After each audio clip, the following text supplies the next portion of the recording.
Hi, welcome back to Hurricane Heart. New stories ready? Watch till then. The bank manager's face went completely white. His hands trembled as he reached for the phone. "Lock the front doors," he told his assistant, "and call the police, now." He looked at me like I had just handed him a live grenade instead of my dead grandfather's old passbook. The same passbook my mother threw in the trash just yesterday, calling it worthless junk that should have stayed buried with him. She was so sure it meant nothing. Turns out, some secrets refuse to stay in the grave, and some of them have teeth. But I'm getting ahead of myself. Let me start from the beginning. My name is Danica Gross. I'm 31 years old, and until that morning, I thought the most exciting part of my week would be fighting with my landlord about the broken radiator in my apartment. I work as a paralegal at a small law firm in Columbus, Ohio. It's not glamorous. The pay is modest. My car is 12 years old and makes a sound like a dying whale every time I turn left. But I'm good at my job because I notice things. I ask questions. I don't let go until I find answers. My family has always considered this a character flaw. The funeral was on a Tuesday. My grandfather, Eugene Gross, had passed away at 89 years old. He lived on a modest farm about 2 hours outside the city, the kind of place with a wraparound porch and fields that stretched out to the horizon. Everyone assumed he had nothing, just an old man in an old house, living out his final years in quiet simplicity. That's certainly what my mother wanted everyone to believe. The service was small, efficient, and cold, exactly Miriam's style. My mother has always believed that emotions are a form of weakness, and funerals are no exception. She organized the whole thing like a corporate event. 30 minutes for the ceremony, 45 minutes for the reception, and then everyone goes home. No lingering, no unnecessary tears. The catering was from a place that clearly believed mayonnaise was a food group. My grandmother would have risen from her grave just to complain about the potato salad. She had standards. Miriam does not. My brother Wyatt showed up 40 minutes late in a suit that cost more than my car. He said parking was difficult. The farmhouse has a gravel lot the size of a football field, but sure, Wyatt, parking. He barely looked sad. Then again, Wyatt has never been particularly good at emotions that don't directly benefit him. He hugged our mother, shook a few hands, and spent most of the reception checking his phone, probably monitoring his investments. Wyatt loves talking about his investments. I stood in the corner watching my family perform grief like a stage play, and I thought about my grandfather. Eugene Gross was an accountant for 40 years. Numbers were his language. He could look at a spreadsheet and see stories that other people missed. He was also a chess player, and a good one. He taught me to play when I was 7 years old, sitting on that wraparound porch with a board between us and lemonade sweating in the summer heat. He used to say that chess wasn't about the pieces you captured. It was about the positions you created, the traps you set, the patience to wait for your opponent to make a mistake. His favorite saying was this: "The truth is patient. It can wait longer than any lie." I never understood what he meant by that, not until now. 2 weeks before he died, I visited him at the farmhouse. He was weak, his body was failing, but his eyes were sharp, focused, alive. He grabbed my hand with surprising strength and pulled me close. His voice was barely a whisper, but every word was deliberate. "The passbook," he said, "in my study. The chess book. Only you, Danica. Promise me." I promised. I didn't understand, but I promised. After the funeral service, the family gathered at the farmhouse. Miriam was already walking through the rooms, talking about selling the property, discussing potential buyers, calculating square footage like the body wasn't even cold yet. Wyatt nodded along, occasionally offering suggestions. They had clearly discussed this before, probably while Grandpa was still alive. I slipped away to his study. It was a small room lined with bookshelves smelling of old paper and pipe tobacco. Grandpa hadn't smoked in 20 years, but the scent never left. I found the chess book immediately. Strategic Endgames, a Master's Guide. It was his favorite. We had discussed the positions in that book 100 times. I pulled it from the shelf, and it felt wrong. Too heavy. I opened it, and my heart stopped. The pages had been hollowed out. Inside was an old leather passbook, worn at the edges, the kind of thing you might find in an antique store. It looked ancient, like something from another era. I brought it out to the living room, curious, wanting to share this discovery with my family. That was my mistake. Miriam saw it before I could even speak. Her reaction was immediate. Too fast. Too sharp. She crossed the room in 3 steps, snatched it from my hands, and barely glanced at it before throwing it directly into the kitchen trash. "This is garbage," she said. "Old accounts that don't even exist anymore. This should have stayed buried with him. Don't go digging through his things, Danica. It's not appropriate." Wyatt laughed from the couch. "Always the sentimental one, aren't you, Danny?" They exchanged a look. Brief. Almost invisible. But I saw it. I've spent 8 years working at a law firm. I've seen that look before. It's the look people give each other when they share a secret, when they're afraid someone is getting too close to something they want to keep hidden. That night, I couldn't sleep. I kept thinking about my mother's reaction. If the passbook was worthless, why was she angry? Why not just dismissive? Why did she need to throw it away so quickly, so decisively? And I kept thinking about my grandfather, his sharp eyes, his deliberate words. He was an accountant for 40 years. He didn't make mistakes with numbers or documents. If he hid that passbook in a chess book and told only me about it, there was a reason. People only react with anger when they have something to hide. At 5 a.m, I made a decision. I was going back to that farmhouse. That passbook was still in the trash, and I was going to find out why my mother wanted it buried so badly. Before we continue, please subscribe and tell me in the comments where you're watching from and what time is it there. I see everything. Thank you so much for your support. The drive to the farmhouse took 2 hours in the gray light before dawn. I kept the radio off. I needed to think. My grandfather was many things. Patient, methodical, strategic. He spent 40 years as an accountant, tracking numbers, finding discrepancies, documenting everything. He played chess like a man who could see 15 moves ahead. He did not do things randomly. He did not hide passbooks in hollowed-out books and whisper cryptic instructions unless there was a reason. And my mother did not throw things in the trash with that much aggression unless she was afraid. I arrived at the farmhouse just as the first light was breaking over the fields. The sky was painting itself in shades of purple and gold. No other cars. No one else around. Perfect. I let myself in with the spare key that Grandpa kept under the 3rd porch step. The house was silent. Still, like it was holding its breath. I went straight to the kitchen.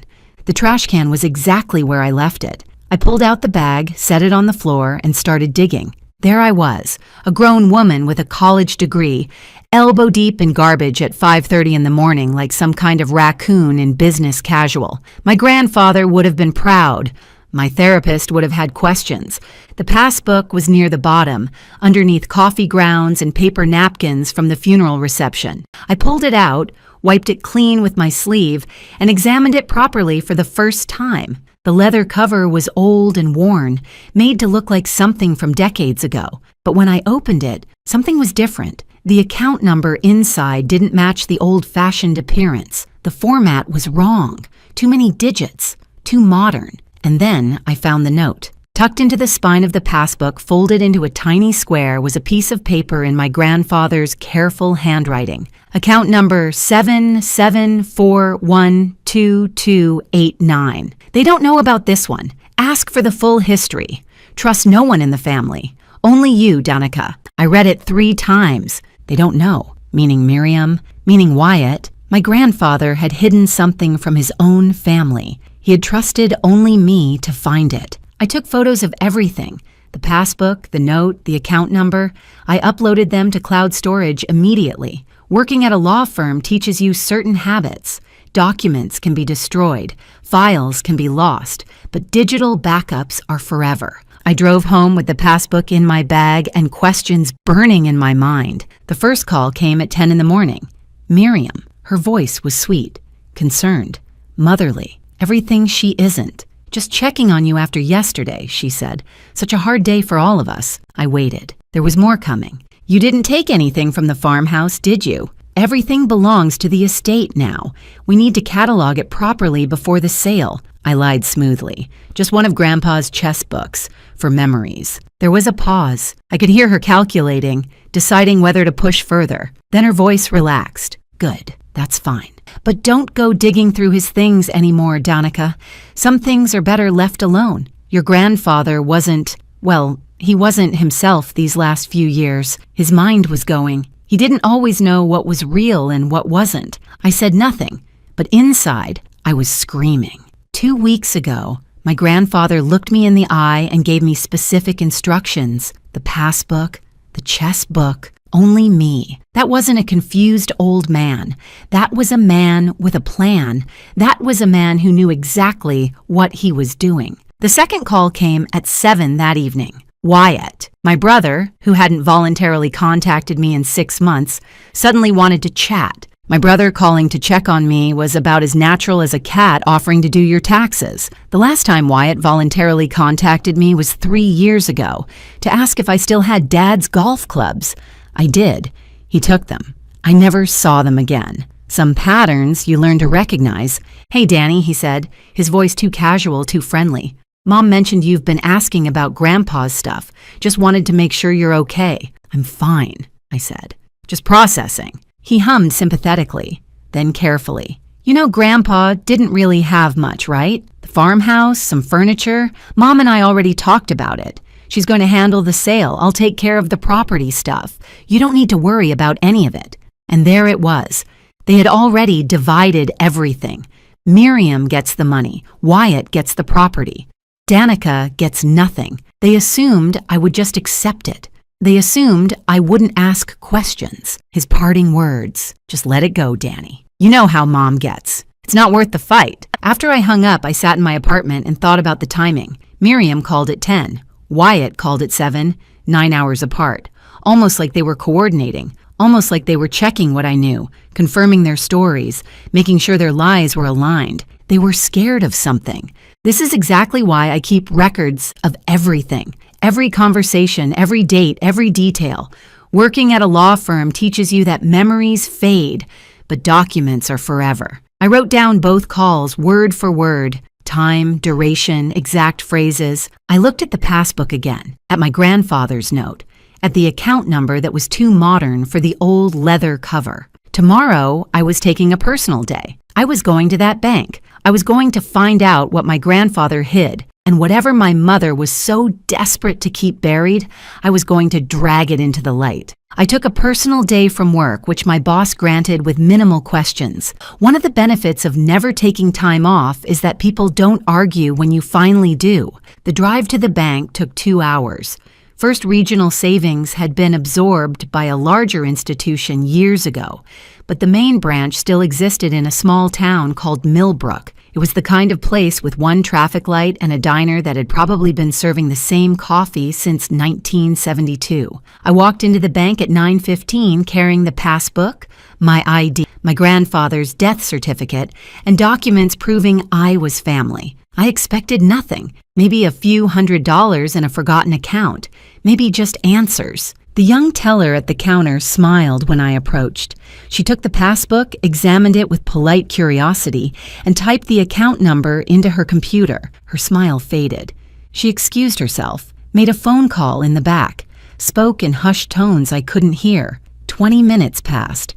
I sat in the lobby watching the clock, starting to feel foolish. Maybe Miriam was right. Maybe this was nothing. Maybe I had driven 2 hours for an empty account and a dead end. I sat in that lobby so long I learned the security guard's entire life story. His name was Carl. He was training for a 5K. His wife made him give up bread. I have never seen a man look so sad while standing 3 feet from a bowl of complimentary mints. Then a man in an expensive suit appeared, tall, gray at the temples, with the kind of face that was professionally neutral. He introduced himself as Theodore Calloway, regional manager. He asked me to come to his private office. His hands were slightly unsteady when he took the passbook from me. He examined it like it might explode. Then he sat down heavily in his leather chair and let out a long breath. "Miss Gross," he said carefully, "this account is flagged in our system." I felt my stomach drop. Flagged. That word never means anything good.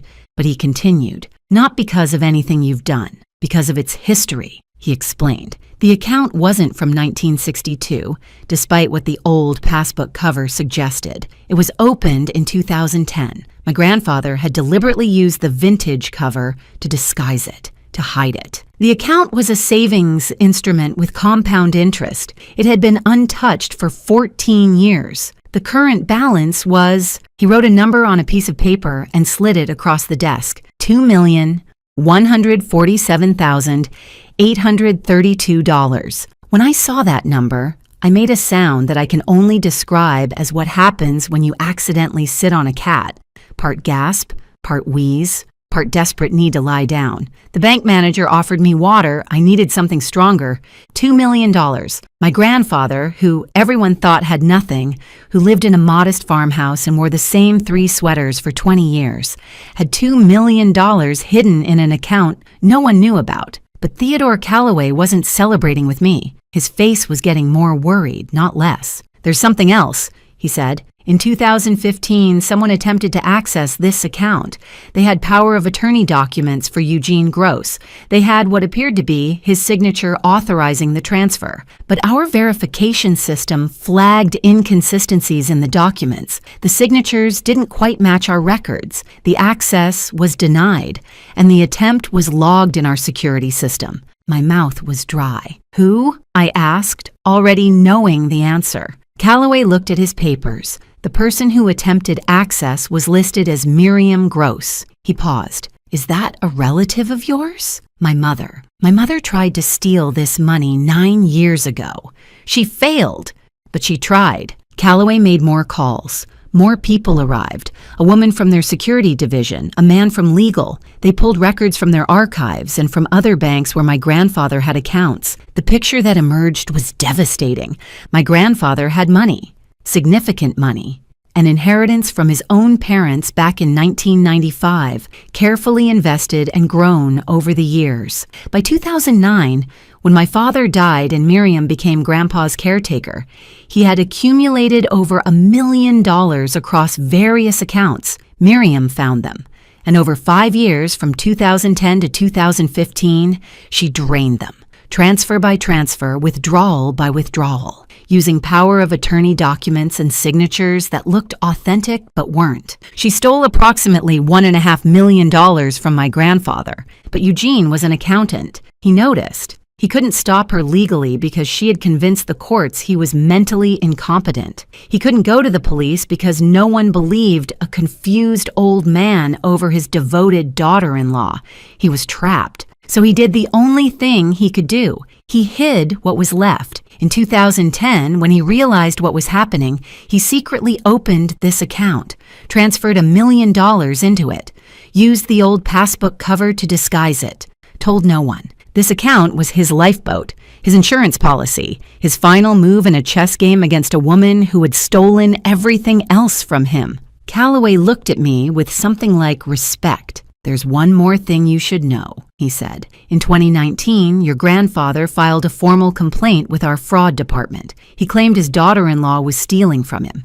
He said no one would believe him because he had been declared mentally incompetent." He paused. "We couldn't proceed without the original account documentation, without proof that he had assets she wasn't supposed to access, without this." He held up the passbook. "Your grandfather was trying to prove he was being robbed, and now you've just brought us the evidence he couldn't provide while he was alive." I sat in that leather chair holding my dead grandfather's secret, and I finally understood. Eugene hadn't given up. He hadn't surrendered to confusion or despair. He had spent 9 years building a case, preparing evidence, waiting for the right moment, and he had left the key with the one person he trusted to finish what he started, me. Calloway reached for his phone. "Miss Gross," he said, "I need to contact our security division, and I think we'll need to involve law enforcement. This account is evidence of serious financial crimes." I nodded slowly. I had come here expecting nothing.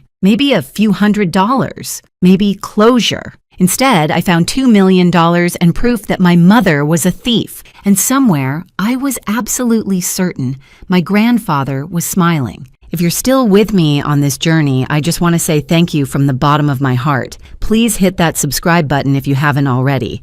Your support means everything to me, And I promise the best part of this story is still coming. The police arrived at the bank within 2 hours of Theodore Calloway's call. 2 detectives from the Financial Crimes Division, both carrying notebooks and the kind of expressions that suggested they had seen this before. Elder financial abuse, they called it, one of the fastest growing crimes in America, and the perpetrators are almost always family. The lead detective was a woman named Tabitha Jefferson, mid-40s, sharp eyes, no-nonsense demeanor. She had been working financial crimes for 15 years, and she told me something that stuck with me. "These cases break my heart every time," she said, "because the victims are trapped.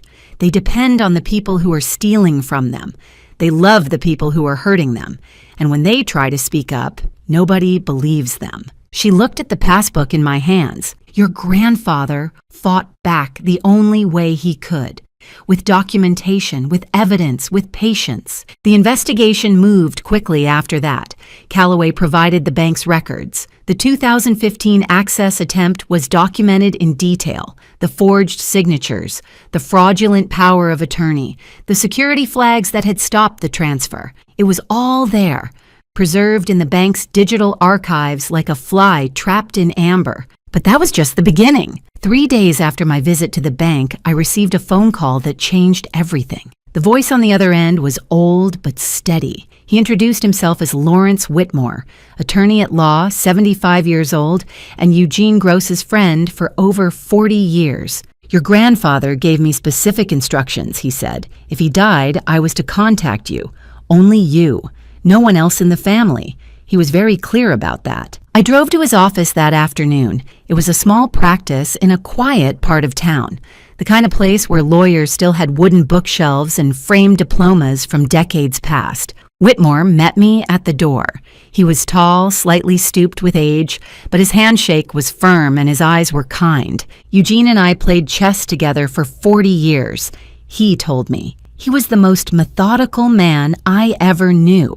When he came to me in 2020 and told me what was happening, I believed him immediately, because Eugene didn't make accusations lightly, and he didn't come empty-handed. He led me to his office and placed a thick folder on the desk between us. "Your grandfather spent 4 years building this," he said. He knew no one would believe him while he was alive, so he prepared for after. I opened the folder with trembling hands. Inside was everything. Copies of the forged power of attorney documents, side by side with examples of my grandfather's real signature. The differences were subtle but clear, once you knew what to look for. The loops were too perfect.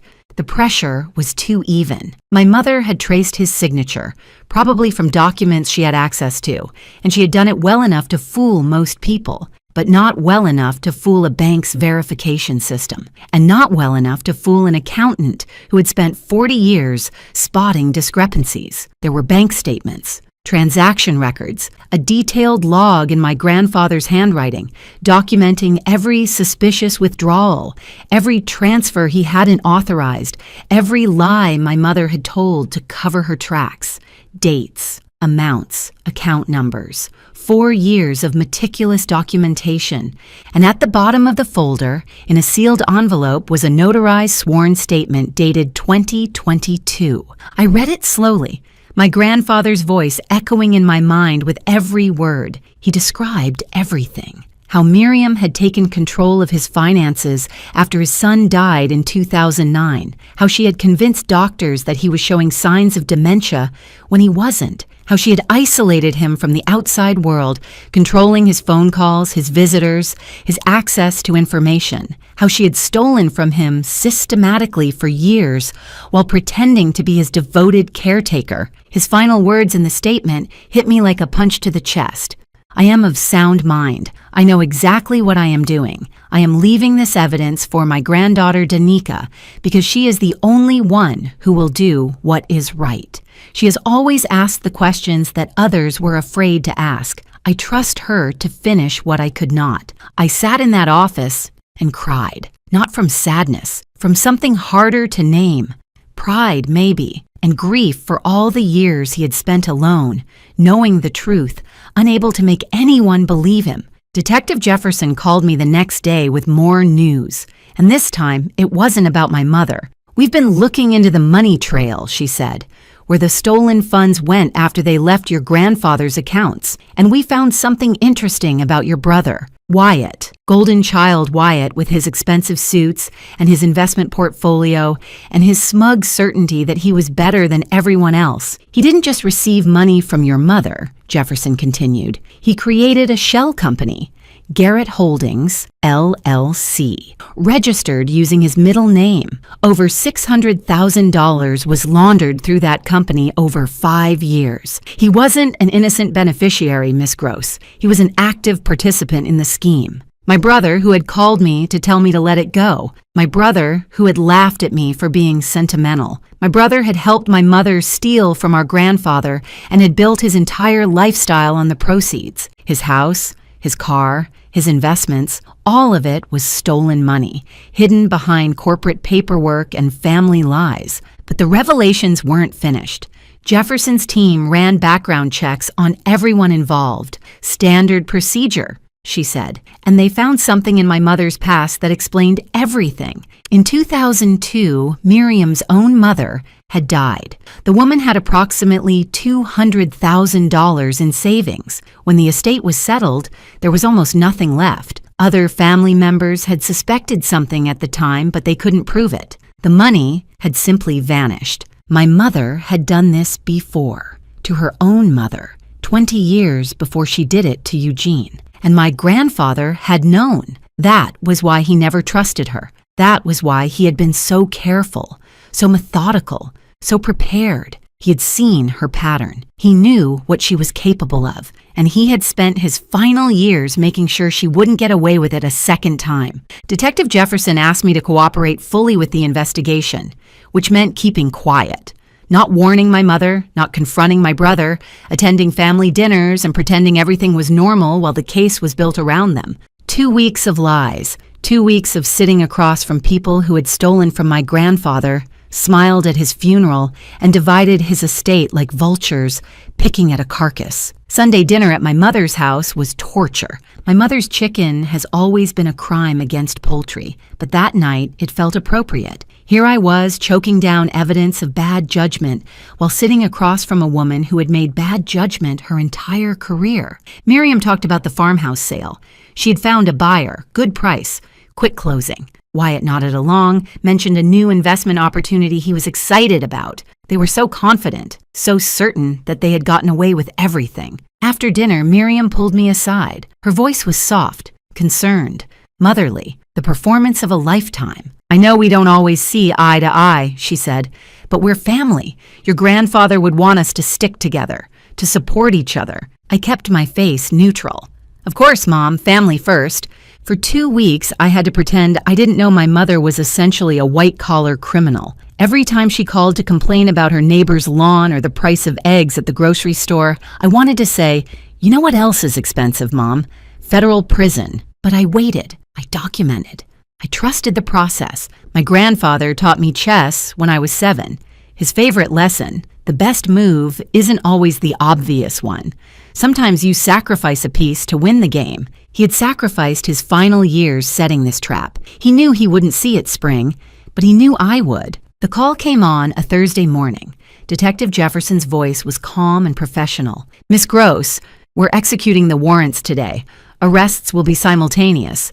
I thought you'd want to know." I thanked her, hung up, sat in silence for a long moment. My mother was about to lose everything. My brother was about to learn that betrayal has a price, and my grandfather's patience was finally about to pay off. The arrests happened at 7 in the morning, coordinated to the minute. No warning, no opportunity for them to contact each other, coordinate stories, or destroy evidence. Detective Jefferson had planned it perfectly. I wasn't there, but Jefferson told me the details later, and I have to admit, there was a certain satisfaction in hearing them. My mother answered her door still in her bathrobe, coffee cup in hand. She saw the badges and the uniforms, and for just a moment, her mask slipped. I imagine she looked like a woman watching her entire world collapse in slow motion. Detective Jefferson presented the warrant. Read the charges: fraud, forgery, elder financial abuse, theft. My mother tried one last manipulation. Her voice was steady, reasonable, the voice of a woman who had talked her way out of trouble her entire life. "This is a mistake," she said. My father-in-law was mentally unwell. He didn't know what he was saying. I was trying to protect him. Jefferson wasn't impressed. "Ma'am, we have 4 years of documented evidence, a notarized statement from your father-in-law, witnessed by an attorney, bank records of your attempted access to an account you didn't know existed, and a paper trail showing exactly where the money went. This isn't a mistake, this is consequences." My mother was handcuffed and walked to the police car. No screaming, no dramatic scene, just the quiet death of a lie that had lasted 15 years. Across town, at the same moment, my brother was in his office. He was in a meeting with clients when the officers walked in. I heard he went completely pale, tried to explain that there must be some confusion, tried to mention his lawyer. The officers weren't interested in negotiation. Wyatt was cuffed in front of his colleagues. His reputation died in that moment. Whatever he had built, whatever image he had cultivated, it was gone. You don't recover from being arrested for money laundering in your own conference room. The case moved through the courts over the following months. I attended some of the hearings, watched the evidence pile up, watched my mother's confident expression slowly crumble as the scope of the prosecution's case became clear. Her lawyer tried everything, claimed Eugene was mentally incompetent, so his statement was invalid. The prosecution brought in 3 doctors who had examined my grandfather over the years. All 3 testified that Eugene showed no signs of dementia. He was sharp, coherent, aware. The incompetency ruling, they explained, had been based on false information provided by Miriam herself. She had convinced the courts that her father-in-law was losing his mind so that no one would believe him when he said she was stealing from him. The judge was not sympathetic. Wyatt's lawyer tried a different approach. He came to me privately with an offer. Wyatt would testify against our mother in exchange for a reduced sentence. He claimed he had been manipulated, that he didn't know the full scope of what was happening, that he was a victim too. The lawyer delivered Wyatt's message carefully. "Your brother says he wants to make things right. He's willing to cooperate fully." I thought about it for exactly 3 seconds. "Tell my brother that our grandfather taught me chess," I said. "And in chess, you don't negotiate with pawns." It didn't matter anyway. The prosecutors weren't interested in Wyatt's cooperation. The shell company proved he wasn't a passive recipient of family generosity. He had created corporate structures to hide stolen money. He had signed documents. He had made transfers. He knew exactly where the money came from, and he had helped conceal it.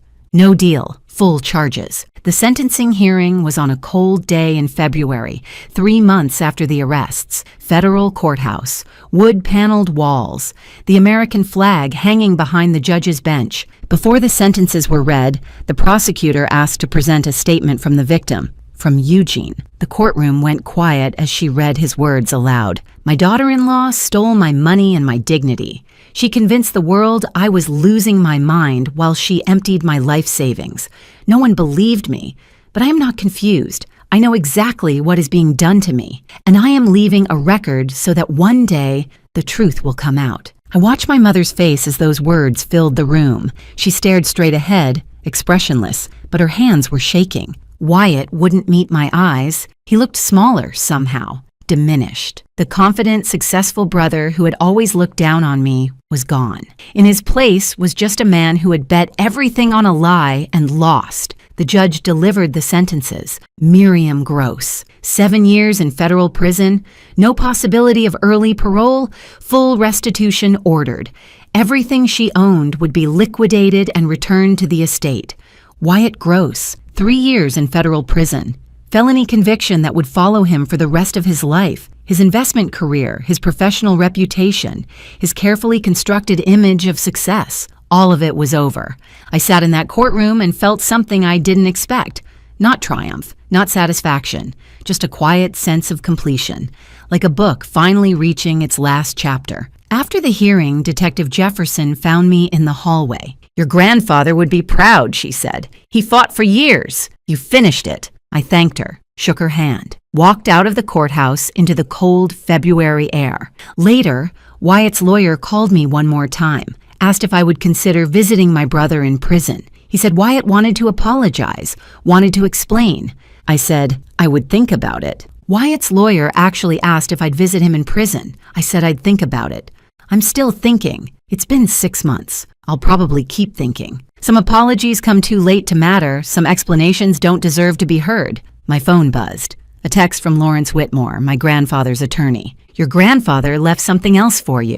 One final item. When you're ready, come to my office. One more surprise. One more move from beyond the grave. Eugene wasn't finished yet. I visited Lawrence Whitmore's office 2 days after the sentencing. The February wind was bitter, but the sun was bright, and for the first time in months I felt like I could breathe. Whitmore was waiting for me with tea and a single envelope on his desk. My name was written on the front in my grandfather's careful handwriting. He asked me to give this to you after everything was resolved, Whitmore said. He was very specific about the timing. He wanted you to read it when you could appreciate what it meant. I took the envelope. It felt light, just paper, but I knew it contained something heavy. Before I opened it, Whitmore explained the legal outcome. The $2.1 million in the hidden account was now mine. Eugene's will, kept safely with Whitmore for years, explicitly named me as the sole beneficiary. My mother and brother were specifically excluded, with documentation explaining why. Additionally, the restitution process had begun. Assets seized from Miriam and Wyatt would be liquidated and added to the estate. The farmhouse sale proceeds, which my mother had planned to keep for herself, would come to me instead. Total inheritance, once everything was processed, would be approximately $2.5 million. I nodded, but the money felt abstract, distant. What I really wanted was in that envelope. I opened it carefully. Inside were 2 pages, covered front and back in my grandfather's handwriting. The letter was dated 1 month before his death. My dearest Danica, it began. If you're reading this, then you found the passbook. You followed the trail. You did what I knew you would do. I want you to understand why I chose you. Your brother was always his mother's son. I watched him grow up learning her values, taking shortcuts, believing that the ends justify the means. I hoped he would change, but hope is not a strategy. An accountant knows better than to trust hope. Your mother never loved me. She loved what I represented: security, respectability, access to resources she could control. When your father died, God rest his soul, she saw an opportunity. An old man with money and no one to protect him. She thought I was an easy target. She was wrong. I knew what she was doing almost from the beginning. I'm an accountant, Danica. I spent 40 years tracking numbers, finding discrepancies, identifying fraud. Did she really think I wouldn't notice my own money disappearing? But I was trapped. She had the legal authority. She had convinced everyone that I was losing my mind. Every time I tried to fight back, she tightened her grip. Every time I tried to speak up, she silenced me. So I did what I do best. I documented, I prepared, I waited. The truth is patient, Danica. It can wait longer than any lie. I hid what I could, built the evidence, left instructions with Lawrence, and I trusted you to finish what I started. You were always different from the rest of them. You visited me because you wanted to, not because you expected something. You played chess with me for the game, not for the inheritance. You asked questions that made your mother uncomfortable. You never accepted easy answers. That's why I chose you, because I knew that when you found the passbook, you wouldn't stop until you found the truth. And I knew that when you found the truth, you would do what was right. I'm sorry for the burden I've left you. I'm sorry you have to be the one to expose your own family. I know it won't be easy. I know there will be pain. But I also know that you're strong enough to carry it. Live well, Danica. Use the money for something that matters. Build something that lasts. Be happy. I spent my last years fighting a battle I couldn't win, but I made sure you would win it for me. Thank you for being the granddaughter I always hoped for. With all my love, Grandpa Eugene. I sat in Lawrence Whitmore's office and let the tears come. Not sad tears. Something deeper. Something that felt like healing. My grandfather had seen me. Really seen me. In a family where I had always felt like an outsider, he had recognized something true in me. And he had trusted me with the most important thing he had left. Not just money, justice. That was 6 months ago.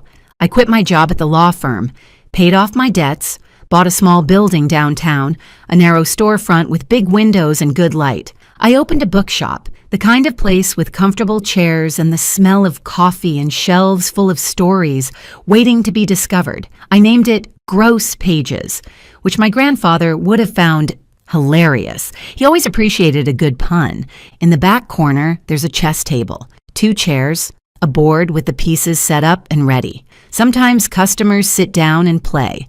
Sometimes I join them. Above the table hangs a framed photograph of my grandfather, and next to it, in a simple wooden frame, his favorite saying, "The truth is patient.